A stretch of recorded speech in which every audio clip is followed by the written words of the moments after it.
In this video, we're going to talk about bending technique and the right way to do it. There's two ways you can bend a string. You can bend it up, by up I mean towards the ceiling, and then you can bend it down towards the floor.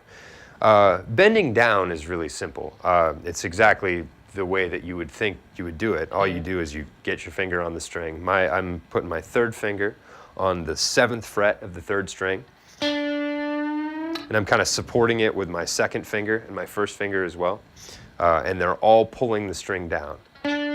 So you can see my fingers are just pulling in. They're squeezing in and pulling the string down with them. That's a fairly easy way to bend the string. More often than not, though, you want to bend the string up, which is a little bit more difficult.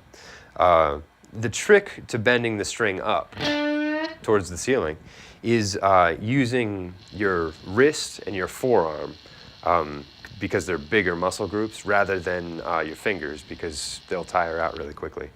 The way to do that is, what you want to do is you're going to take the knuckle of your 1st finger on your left hand, and you're going to kind of use it as a hinge. It goes against the back of the neck and supports your hand. So again, you think of that as the hinge. And so the way that you actually move the string is by closing your hand. Think of your doors, or your hand as a door, closing on this hinge. So you're going to hinge, you're going to take your knuckle and hinge it against the back of the neck, and then close the door.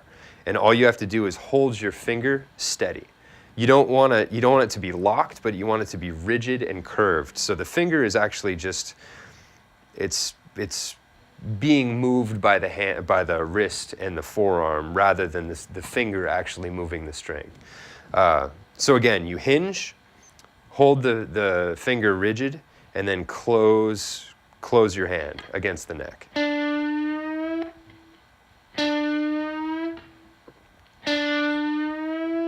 So all of the strength comes from your wrist and your forearm. So again, two different kinds of bending. Bending down is pretty straightforward. Bending up is the one that takes a little bit of technique and getting used to.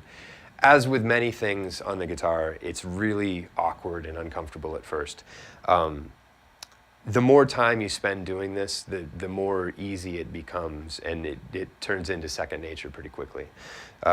So just remember to hinge with your knuckle, and use your wrist and your forearm to push the string up, rather than trying to move it with your finger.